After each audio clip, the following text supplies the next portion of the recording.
एक और बड़ी खबर है, पहले उसकी तरफ चल लेते हैं। क्या रुझान आया, क्या अपडेट है? एमपी में भाजपा सभी 29 सीटों पर आगे चल रही है। जैसे कि कहा जा रहा था पिछली बार एक सीट रह गई थी, क्या उसे भी पाटने की कोशिश की जाएगी? दिग्विजय ने रुकवाई काउंटिंग, नकुल के पिछड़ने पर बोले कमलनाथ, जो है सो है। ये बड़ी खबर, इंदौर, बालाघाट और गुना में भाजपा की लीड 2 लाख पार कर गई है। ये बड़ी खबर, भाजपा भीड़ में 4089 और ग्वालियर में 8231 वोटों से आगे चल रही है। श्वेता, बिल्कुल, और राजगढ़ में भाजपा कैंडिडेट से पीछे चल रहे दिग्विजय सिंह ने 2 जगह काउंटिंग को रुकवाया है। हालांकि शुरुआती तौर पे कहा जा रहा था कि टक्कर जबरदस्त हो सकती है, दिग्विजय सिंह यहां पर सामने है, लेकिन इसके बाद कहा गया कि दिग्विजय सिंह का जीतना मुश्किल है, लेकिन अभी फिलहाल वो पीछे चल रहे हैं। देखिए, दिग्विजय सिंह अपने आप में ऐसे व्यक्तित्व हैं कि जब वो बयान देते हैं तो उनके बयान कई बार फायदा और कई बार बड़ा नुकसान करा बैठते हैं। और वहां पर चेहरे के तौर पर कांग्रेस में ऐसा कोई चेहरा नजर नहीं आता। वहां पर सिर्फ और सिर्फ कमलनाथ, और कमलनाथ की उम्र हो गई है और कमलनाथ के अलावा कोई ऐसा चेहरा नजर नहीं आता। और उन्हीं कमलनाथ को लेकर पिछले दिनों चुनाव से काफी पहले एक चर्चा चल निकली थी कि कमलनाथ तो बीजेपी में चले जाएंगे, और उनकी जो मुलाकातें थी बीजेपी के नेताओं से वो चर्चा का विषय बनी।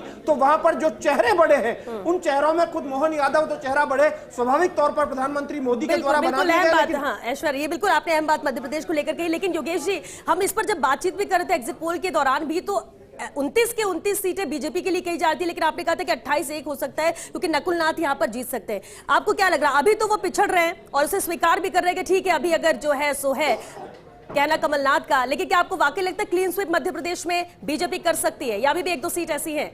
देखिए, रुझानों में क्लीन स्वीप की तरफ दिख रहा है मध्य प्रदेश का पूरा आंकड़ा, क्योंकि और दिग्विजय सिंह वहां से उम्मीदवार है, जो उनका इलाका है राघवगढ़।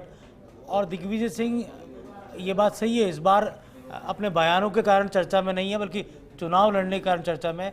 बयानों को लगता है उन्होंने विराम दे दिया, कांग्रेस हाईकमान ने कहा होगा कि आप चुप रहिए।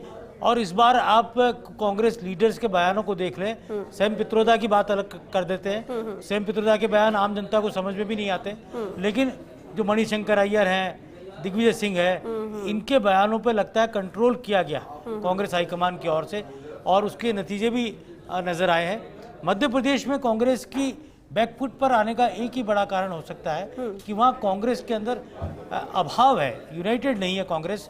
और मैं जब ज्योतिरादित्य सिंधिया बीजेपी ज्वाइन कर रहे थे, उस समय मैं भोपाल गया था, तब देखा था वहाँ पर कि वहाँ एक विचार परिवार भी बहुत मजबूत बीजेपी के साथ है। एक और बड़ी खबर राजसमंद से, जयपुर शहर से भाजपा की मंजू शर्मा जीती हैं, लेकिन राजसमंद से भी इस वक्त बड़ी खबर, राजसमंद से भाजपा की महिमा कुमारी ने जीत दर्ज की, और एक बार फिर ये जो दूसरी जीत सामने आई है वो भी भाजपा के खाते में। अजमेर से भाजपा के भागीरथ चौधरी ने जीत दर्ज कर ली है, तीसरी जीत भी भाजपा के खाते में। लगातार ये जो 3 जीत सामने आई है, राजसमंद से भी भाजपा की महिमा कुमारी ने जीत दर्ज की है, तो इसके अलावा अजमेर से भी भाजपा के भागीरथ